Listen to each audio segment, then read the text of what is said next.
THERE। इस video lecture के माध्यम से आज आप देयर के दो कॉन्सेप्ट्स के बारे में जानेंगे।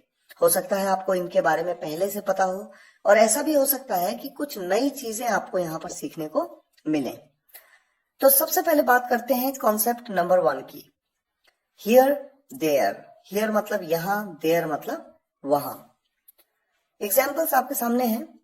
वहां एक पेड़ है, देयर इज अ ट्री, या आप कह सकते हैं अ ट्री इज देयर। तो देयर का प्रयोग आप वाक्य की शुरुआत में या फिर वाक्य के अंत में कर सकते हैं। वहां कोई है, there is someone, someone is there. दोनों तरीके से आप इसको कह सकते हैं। एग्जाम्पल है वहां मैं गया, आई वेंट देयर। ये एक बहुत ही कॉमन सेंटेंस है, अक्सर हम इस तरह से इसे कहते हैं। और इसे इस तरह से भी कहा जा सकता है कि देयर वेंट आई। थोड़ा ऑड आपको लगेगा जरूर, लेकिन इस तरह से भी इसको कहा जा सकता है। यहां कोई नहीं है, हियर इज नो वन, या आप कह सकते हैं नो वन इज हियर। तो हियर और देयर का प्रयोग इस तरह से वाक्यों में किया जाता है। बहुत ही बेसिक कॉन्सेप्ट है। अब बात करते हैं एक इंपॉर्टेंट कॉन्सेप्ट की, concept number 2, use of there as a subject और object in simple sentences. Simple sentences के बारे में आप सिंपल सेंटेंसेस के वीडियो लेक्चर में पहले ही पढ़ चुके हैं। मैंने आपको बताया था कि सिंपल सेंटेंस में 3 इंपॉर्टेंट पार्ट्स हैं। एक है सब्जेक्ट, जिसके बारे में उस वाक्य में बात हो रही हो। दूसरा है हेल्पिंग वर्ब, जिसे आप सहायक क्रिया कहते हैं। हेल्पिंग वर्ब के माध्यम से सब्जेक्ट की स्थिति या अवस्था की जानकारी आपको मिलती है।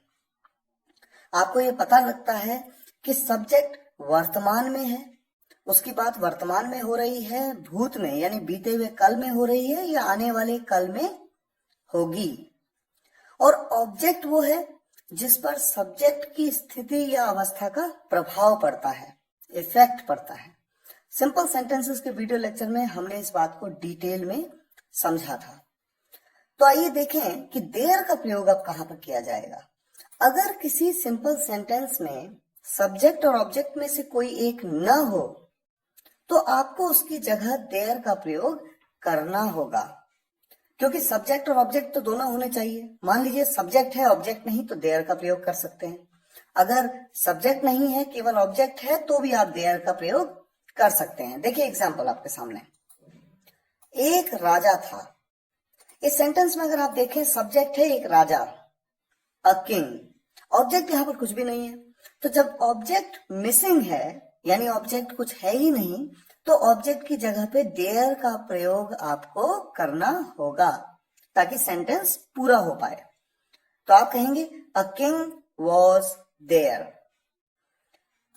और एक इंपॉर्टेंट बात यह कि ऐसे वाक्यों में सब्जेक्ट की जगह पर देयर और ऑब्जेक्ट की जगह पर सब्जेक्ट का प्रयोग भी आप कर सकते हैं। यानी आप ऑब्जेक्ट और सब्जेक्ट की पोजीशन को इंटरचेंज कर सकते हैं। आप कह सकते हैं अ किंग वॉज देयर, या फिर आप कह सकते हैं देयर वॉज अ किंग। तो अक्सर आपने जब स्टोरीज वगैरह नरेट करते हैं, तो शुरुआत में जब हम कहते हैं ना एक राजा था, तो आप अक्सर कहते हैं देयर वॉज अ किंग।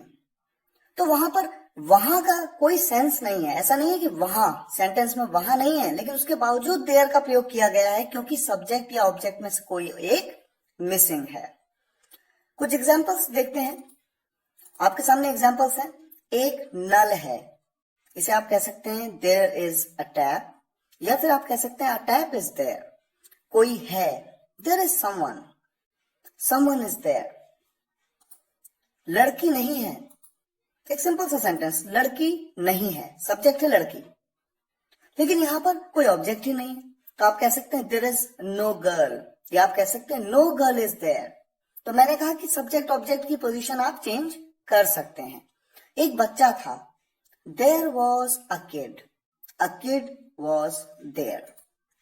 पानी नहीं है, there is no water, water is not there. कुछ था, देयर वॉज समथिंग, या आप कह सकते हैं समथिंग वॉज देयर। इसी तरह से एक सेंटेंस है कुछ था। देखिए यहां पर एक प्रश्न पूछा गया, कुछ था क्या, वॉज देयर समथिंग, या आप कह सकते हैं वॉज समथिंग देयर। एक प्रश्न और है, कौन है? तो आप कहते हैं हु इज देयर, क्योंकि सेंटेंस को आपको पूरा करना है। आप सिंपल ये नहीं कह सकते हु इज, आपको पूरा करना है, तो वहां पर ऑब्जेक्ट कहीं ना कहीं लगाना है। ऑब्जेक्ट मिसिंग है तो आप क्या करोगे? ऑब्जेक्ट की जगह पे देयर का प्रयोग किया आपने। आप कहते हो हु इज देयर,